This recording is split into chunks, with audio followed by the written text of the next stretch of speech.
Hi friends, പൂക്കളം എന്ന ചാനലിലേക്ക് എല്ലാവർക്കും സ്വാഗതം.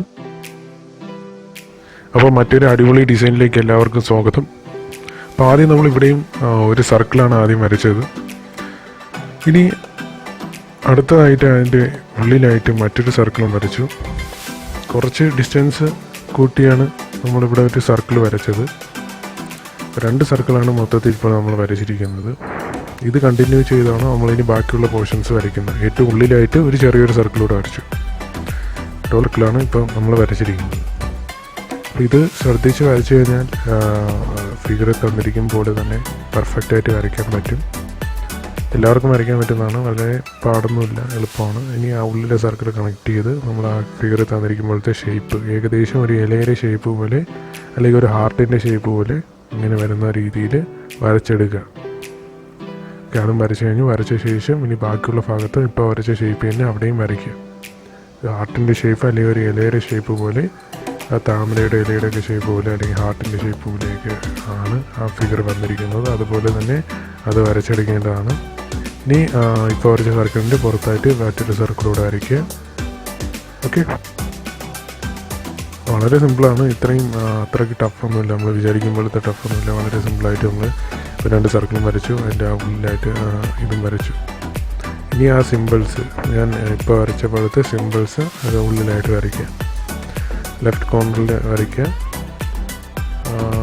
ഈ സിമ്പിൾസ് പിന്നീട് ഇവിടെ ഡിഫറെൻറ്റ് ഷെയ്ഡ്സ് ഉപയോഗിച്ച് നമുക്ക് ഫില്ല് ചെയ്യാവുന്നതാണ്. അപ്പോൾ ഈ പടത്തിൽ കണ്ട ഫിഗർ പോലെ വരയ്ക്കുക, വരച്ചുകൊണ്ടിരിക്കുക. ഇപ്പോൾ 2 ഫിഗറാണ് നമ്മൾ അതിൻ്റെ അകത്തായിട്ട് വരച്ചത്. ഈ ഫിഗർ ഇട്ട ഭാഗത്ത് വേറെ കളറ് പൂക്കൾ ഉപയോഗിക്കാവുന്നതാണ്. 2 ഫിഗർ വേറെ അല്ലാതെ വരച്ചിട്ടുണ്ട്.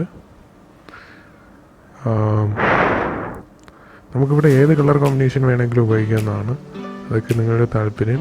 ഈ ഫിഗേഴ്സ് നിങ്ങൾക്ക് ഇഷ്ടമുള്ള ഫിഗേഴ്സ് വരയ്ക്കാവുന്നതാണ്. നമ്മൾ ഫിഗർ തന്നിരിക്കുമ്പോഴത്തെ ഫിഗേഴ്സ് നോക്കി വരയ്ക്കുകയാണ്. ഫിഗർ മാക്സിമം വരയ്ക്കുക.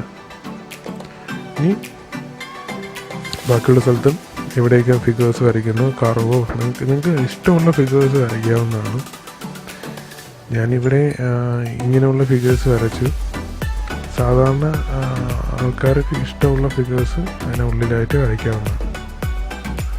ഓക്കെ, അത്രേ ഉള്ളൂ. ഇനി വീണ്ടും കുറച്ച് ഫിഗേഴ്സ് വരച്ചു. പെർഫെക്റ്റ് ആയിട്ട് ആണെങ്കിൽ ഇതുപോലെ വരയ്ക്കുക, അല്ലെങ്കിൽ നിങ്ങൾക്ക് ഇഷ്ടമുള്ള മറ്റേതെങ്കിലും ഫിഗർ ഉപയോഗിക്കാം. നിങ്ങളുടെ ക്രിയേറ്റിവിറ്റി അനുസരിച്ച് നിങ്ങൾക്ക് ഏത് ഫിഗർ വേണോ ഉപയോഗിച്ച് വരയ്ക്കാവുന്നതാണ്. ഇപ്പോൾ ഞാനിവിടെ സിമെട്രിക്കലായിട്ട് 2 ഫിഗേഴ്സ്, അപ്പുറത്തും ഇപ്പുറത്തുമായിട്ടുള്ള ഫിഗേഴ്സ്, ഇങ്ങനെയാണ് ഞാൻ വരച്ചത്. നിങ്ങൾക്ക് വേണമെങ്കിൽ വേറെ ഫിഗേഴ്സ് നിങ്ങളുടെ ക്രിയേറ്റിവിറ്റിക്ക് അനുസരിച്ച് ഉപയോഗിക്കുക. ഇനി നമ്മൾ ഔട്ടർ സർക്കിൾ എങ്ങനെ ഫില്ല് ചെയ്യാമെന്ന് നോക്കാം. നമ്മൾ കർവ്ഡ് ലൈൻസാണ് ഉപയോഗിച്ച് വരച്ചിരിക്കുന്നത്. ഒരു കർവ്ഡ് ലൈൻസ് വരച്ചു, എന്നിട്ട് അതിൻ്റെ അപ്പുറത്ത് മറ്റൊരു കർവ്ഡ് ലൈൻ വരച്ചു. ഈ കർവ്ഡ് ലൈൻ എന്തിനാണ് ഉപയോഗിക്കുന്നതെന്ന് പിന്നീട് നമുക്ക് മനസ്സിലാവുന്നതാണ്. കർവ്ഡ് ലൈൻസ് കണക്ട് ചെയ്ത് വരച്ച ശേഷം നമ്മൾ അവിടെ ഇഷ്ടമുള്ള ഷെയ്ഡ് കളർ ഉപയോഗിച്ച് നമുക്ക് പൂക്കളായിട്ട് ഭംഗിയാക്കാവുന്നതാണ്. ഈ കർവ് എൻഡ് വരെ കണക്ട് ചെയ്ത് വരയ്ക്കുക. അപ്പോൾ ഈ വീഡിയോ എല്ലാവർക്കും ഇഷ്ടപ്പെട്ടെന്ന് കരുതുന്നു. ഇനിയും ഒരുപാട് നല്ല നല്ല ഡിസൈനുകൾ ലഭിക്കാനായി ഈ ചാനൽ സബ്സ്ക്രൈബ് ചെയ്യുക. ഒപ്പം ഈ വീഡിയോ മറ്റുള്ളവരിലേക്കും ഷെയർ ചെയ്ത് കൊടുക്കുക. ഇനിയും മറ്റൊരു വീഡിയോയുമായിട്ട് കാണുന്നത് വരെ ഇറ്റ്സ് ബൈ ഫ്രം പൂക്കളം ടീം.